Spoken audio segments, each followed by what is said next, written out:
Hej Mathias. Vil du selv dig selv? Ja, jeg er egentlig bare folkeskolelærer, og har igennem 25 år været folkeskolelærer, idrætslærer i særdeleshed.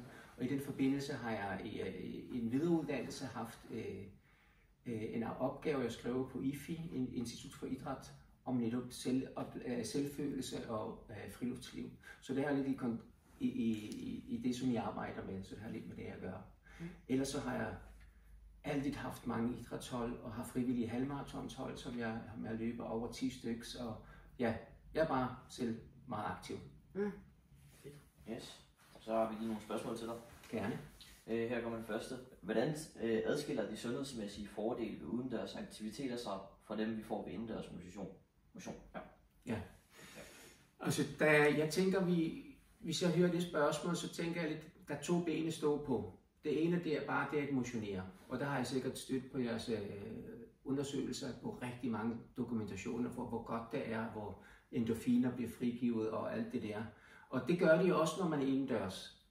Når man så har noget, hvor man gør det udendørs, så er det lige pludselig præmisserne, der bliver ændret. Det er nemlig lige pludselig noget, der foregår udendørs, og det kan foregå i alle slags vejr. Så for eksempel, når jeg træner til en halvmarathon, og jeg har lavet et træningsprogram, og siger, at nu for eksempel i dag, eller en eller anden dag, der skal jeg løbe 8 km.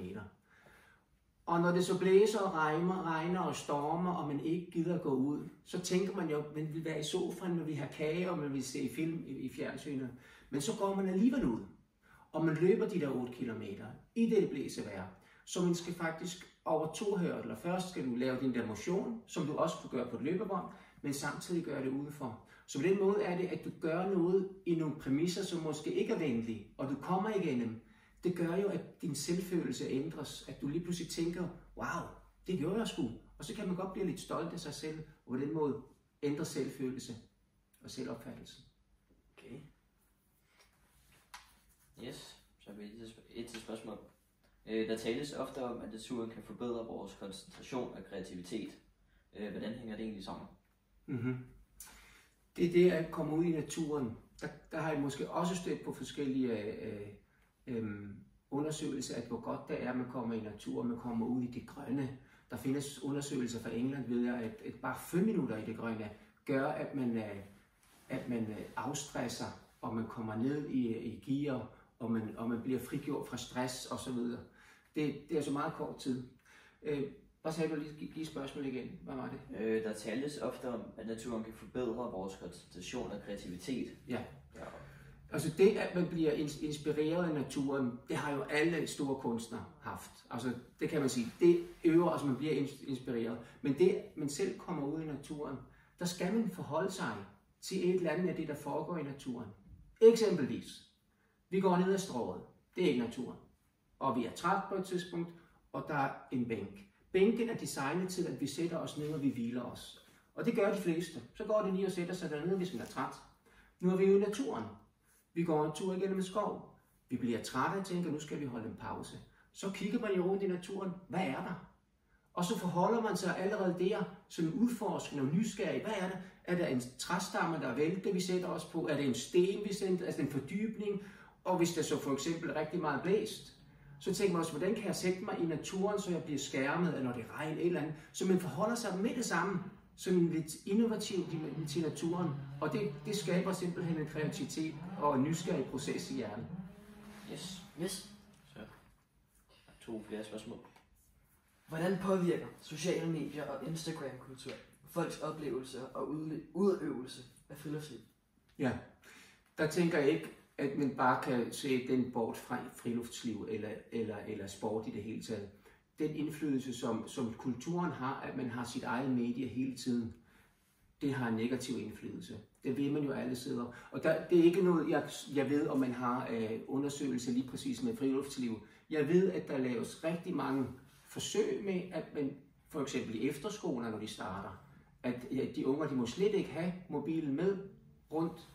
Og det derfor ikke kunne være på de sociale medier. Og det siger sig selv. Hvis vi kommer i en situation, hvor man måske er lidt udfordret og skal nye mennesker at kende, og man så hele tiden går der og er sammen med sine venner derhjemme, så lærer man ikke nye mennesker at kende.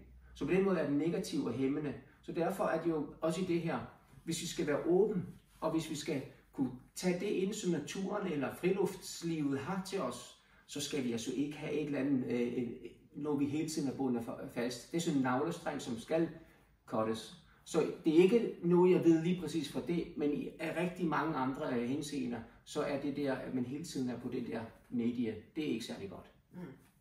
Fedt. Hvilke friluftsaktiviteter passer bedst til en travl hverdag? Ja, det er det der effektivisering igen, som er noget meget menneskeligt.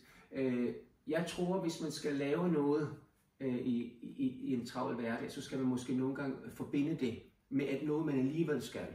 Det kunne for eksempel være, at når man har transporttid til sit arbejde eller til skolen, at man så brugte det på en cykel og kører måske gennem en skov, hvis man kan det, eller langs en vandløb, et eller andet, så er det lidt mere effektivt. Det, som jeg tror er vigtigt, at det bliver nogle rutiner, og de skal være enkle. Det skal ikke være sådan, at hver gang jeg skal lave noget friluftsliv, så skal jeg ned til havnen, jeg skal finde min kajak frem, og så skal jeg frem. Der er så mange step i det. Men hvis vi bare kan nogle meget, meget simple ting, gå en tur. Det er faktisk nok allerede bare gå en tur i landsbyen, eller hvor man nu var, hvor man kommer forbi nogle skove eller nogle floder. Så det er det, jeg kan sige til det. Ja. Vi vil sige mange tak for, at du har svaret på vores spørgsmål. Det var så lidt. Jeg håber, jeg kan bruge det til noget. Jamen, det kan vi sikkert. Ja, mange tak.